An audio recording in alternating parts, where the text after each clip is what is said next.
not sure where to begin. Let us start with our Independence Day. It's a political independence that we won from the British in 1947, August 15. Right? And one of the lines that we have used when we started CCS was precisely this, that we won political independence from the British Raj, but we have still to win our economic, social, and personal freedoms of personal independence from the Indian Raj. Right? And that battle, that difference between independence and freedom is actually very important. Right? So we are independent from external forces, as it was of course the case with the British imperial power. But we are still not free within our own sort of managed government. Right?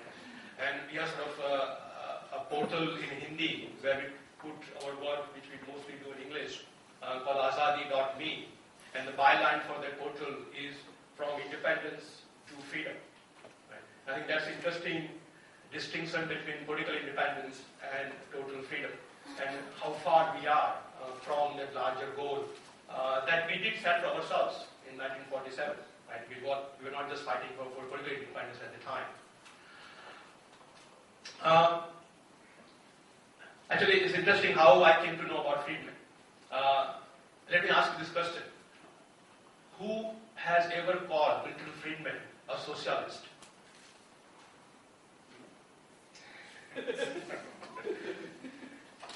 I think you mentioned the name of a couple of people briefly in your sort of remarks, Jerry. One of that persons, Ludwig von Mises. They were all meeting at a Montpellier in Switzerland when they were starting an international society to support intellectuals and academics who at that time in 1947 still had the dream, despite the onslaught they had seen of Nazism and of course the Soviet communism, right? That we can still fight for what we believe in classical liberal ideas and the larger economic and political freedom. Right? So Montpellier was a venue where these people met. Hayek was the convener of that meeting, Friedrich Hayek. Milton Friedman was of course one of the key participants in that meeting along with Ludwig von Mises.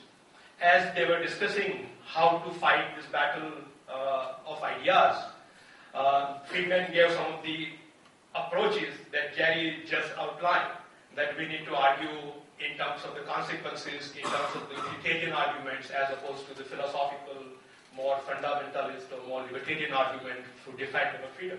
Right? On hearing Friedman say this, Ludwig von Mises stood up in that conference and said, "You are a bunch of socialists." And he walked out of that conference. Right? So that was my introduction to Milton Friedman. I was actually, as a graduate student, a Mises Fellow at the Mises Institute in US. And Mises Institute was actually very sympathetic to, of course, Austrian economists, Ludwig von Mises and Friedrich Hayek being the two of the prominent members of the school of thought. Right? And since they thought Friedman as a nice guy, but not really very solid. You know? And that's how I actually came to know about Friedman. And it's interesting how sort of your own perspective about what arguments were to defend freedom changes over a period of time. Right? Now let me just focus, because it's interesting for us to understand what was the difference between the Austrians and the Mises Institute approach and ideas versus the sort of Friedman approach. Right? The big difference was on the method. What is the right method to do economics? Right? And as Jerry pointed out, Friedman believed in empirically based sort of method, while the Austrians believe in a priori approach to economics. Right?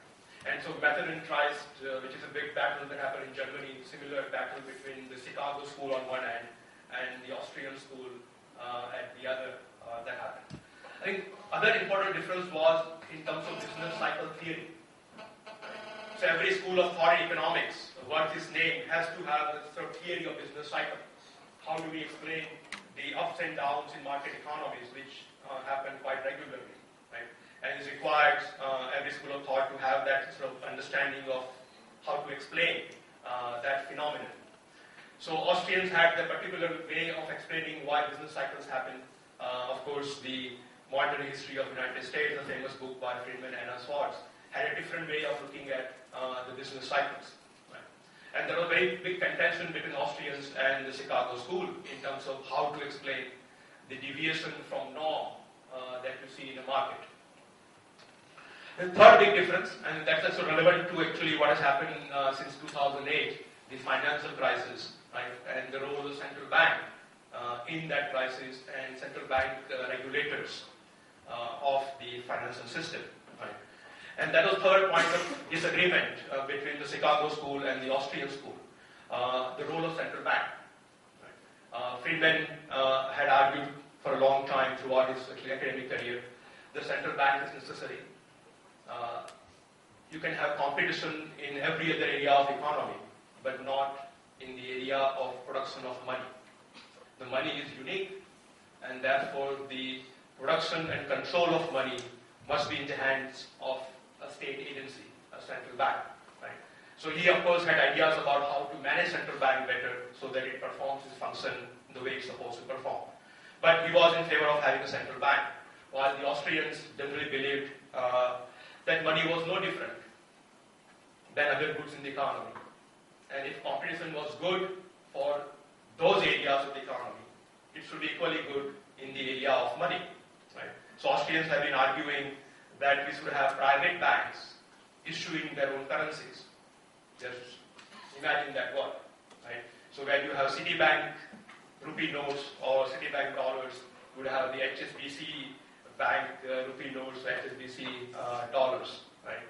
And Hayek actually argued quite well that the reason why we see business cycles in a market economy is because 1/2 of every transaction in a market economy is money, and money is not under market control.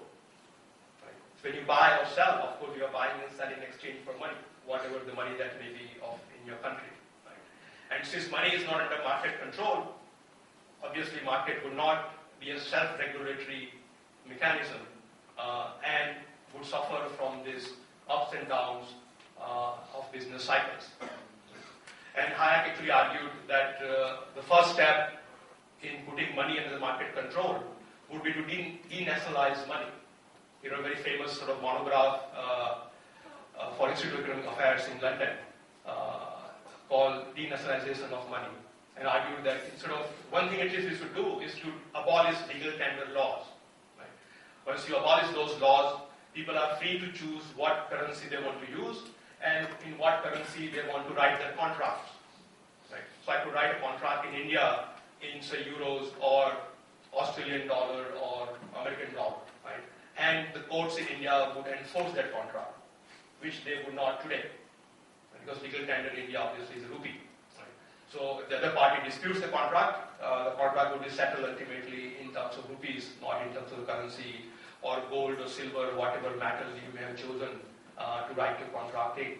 Right? So one argument the Hayek had was that denationalize money, free money from the and then see how the market competition works and rewards those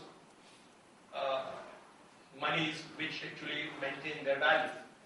There is no inflation or little inflation and little deflation. The purchasing power of that money remains as much as constant as possible. So interesting debate between Friedman on one hand, very prominent monetarists obviously of the 20th century, and the Austrian school.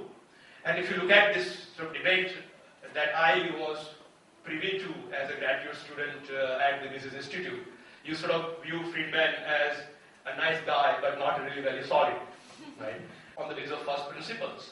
But argument on first principles usually doesn't convince people, and therefore Friedman became the public intellectual to build this case, right?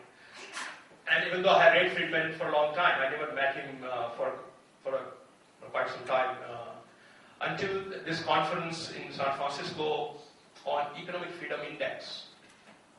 So Friedman was working with his institute in Canada called the Fraser Institute to figure out ways of quantifying degrees of economic freedom that people enjoy in a country. Right? So it seems quite difficult to do when you think about it. but he was actually putting a lot of his thought and energy in figuring out what would you look at, what parameters would you consider to quantify freedom in a country. Right? And that was a conference that his students put together to invite people from around the world to sort of focus on this issue and see whether we have something to contribute to the debate, given our experiences back home, and see how we can construct a sort of list of parameters that we can begin to collect data on, and then slowly put a number on the degree of freedom that people enjoy in the country. Right? And for the first time, actually, I saw Friedman face to face. Actually, I didn't have courage to go to him and shook his hand. Right? So I was in the audience listening to him. He was sitting on the podium throughout the conference of 2 days. But at first I realized how sharp he was, even at that age. He was retired a long time ago. How witty. I mean, it was really impressive to see that he could figure out one-liners and sort of words here and there, which would really emphasize his way of thinking. Right? And also the power of intellect, right? And the persuasiveness. So as you hear him, you really are persuaded by the arguments he made. The first time I met him, slowly, as we sort of began working with the CCS here, he wrote nice sort of blurbs that we have used in our publicity in early years, also for fundraising in the US, where of course he's very well known. After a couple of years, he invited me to come to his apartment in San Francisco. So I went with then chairman of this center, Kanwal Rekhi, who was living in Silicon Valley at the time, one of the first sort of entrepreneurs in the tech sector who went public and made big money.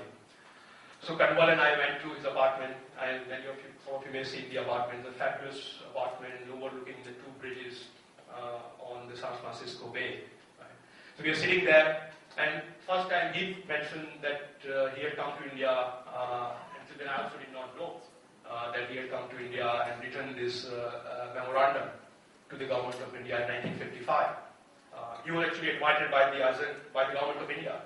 So they had requested American government, like they were requesting the British and other government to send advisors in framing of the second five-year plan. And Friedman, of all people, was chosen by the American government to be sent to India. Right? And he obviously wrote what you would expect him to write. But I think it's very cogently argued, and I hope that you get a chance to pick this up and read what he wrote in 1956. Right? And I just was sort of flipping through it about 2 hours ago before coming here, and every time I read it, I sort of marvel at the depth of the insight that he represents and the clarity of analysis, right, that he has in about 10 pages or 12 pages of his memorandum. Right? And you wonder somebody like Kaushik Basu or now our new advisor Raghuram Rajan would write this, would have written this yesterday. Right? This looks that fresh, right? Even though written in 1956. Right? He actually began the conversation in his apartment by talking about his view of cows. When he first came to in 1956, he said, I saw so many people starving, very thin, looked very undernourished, and at the same time, there were so many cows roaming around the streets. And he was very surprised that they were not putting them together. Right? So you could understand why the cows were roaming around the streets when there are starving people on the same street. Quite interesting sort of comment on the cultural differences. So he began with that. He talked about his sort of learning that he had while he traveled in India in a couple of his trips. Right? Second thing he talked about, because when he came to India in 1956, he had just sold his second-hand car because he was going to be traveling around for a few countries for some months. So no point keeping the car that he had. So he sold his second-hand car, and when he came to India, he found that there were no second-hand cars being sold in India. There was no second-hand car market. He was very surprised. A poor country like India would not have second-hand car market, which you would expect to be a very natural sort of phenomenon. Right? And he wrote very nicely in his other piece that he wrote later on about the car market in India. So he pointed out that no, when making new cars, right, we were sort of copying, of course, British and others in making those cars, and using a lot of foreign exchange, and of course using a lot of resources. So he concluded his sentence, which is actually also gives you an idea of how sort of sharp and incisive his sort of phrasing of the words are. Right? So India is basically saying, by banning second-hand car market and producing all new cars, India is basically saying that we are too poor to buy second-hand motor vehicles from abroad. We must buy new ones at home. So it's a very interesting way of capturing the contradiction that we saw in the Indian automobile industry or the Indian auto policy at the time. Right? I think one thing that came up in our discussion that time, and which is what I think Vaishali referred to in her opening remarks, was his emphasis on human capital. He said, in 1955, there's one thing I thought Indian government must do if it wants to do something, is to invest in education. As I traveled around India at the time, I saw Indian people and the entrepreneurship of Indian people as the biggest asset for the country. And if that was developed, the rest of the things would probably take care of themselves. Right? And so even 1955 memo, he writes that one thing I recommend government India to do, above all, is to invest in education and develop human capital. Right? And it's really surprising that he's understood that part of our sort of comparative advantage, so to say, even at that time. Right?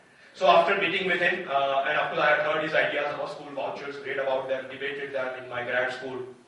Of course, in the grad school I was thinking that school voucher is a sellout. Right? If you don't want government to play any role in education sector, then why would you have government even finance education through school voucher? Right? So as a Business Institute fellow, I was pretty much against the idea of school vouchers and being a sort of compromise on what is right ideal that we must pursue. Right? But I think as a think tanker in India, in early 2000, I saw school voucher as a very effective way to begin to move the education system in India in the right direction. I knew that wasn't going to change everything, but it was a lever that if you were to be able to put in place, it will begin to make other changes possible within the system, which continue to move the education ecosystem in the way we want it to go. Right? And therefore we launched our school choice campaign in 2004. School voucher was a very new idea at the time in India. We actually got a lot of intellectual support for the idea. Many people said this is a good idea, we should try it in India. But most people had doubts about how it's going to work in India, the logistics of implementing and running a voucher program in India. Right? And so we raised money from private sources. Jerry is one of the contributors to our school choice campaign early on. Raised resources to start a school voucher program in Delhi with 400 students. Right? And then we did a sort of randomized controlled trial, did the assessment that's academically sort of respectable and sound. And began to sort of spread that message within the education system. In a way, the Right to Education Act does take that idea in a different sort of manner. The 25% reservation, which is in the Act in private schools, for which government would pay to private schools for those seats, right, is a way of using public funds to empower parents, particularly poor parents, to send their kids to private schools. Right. So here you have a situation where public funds are used to obviously fund public schools or state schools. At the same time, some part of public funds are used to fund students in private schools. Right.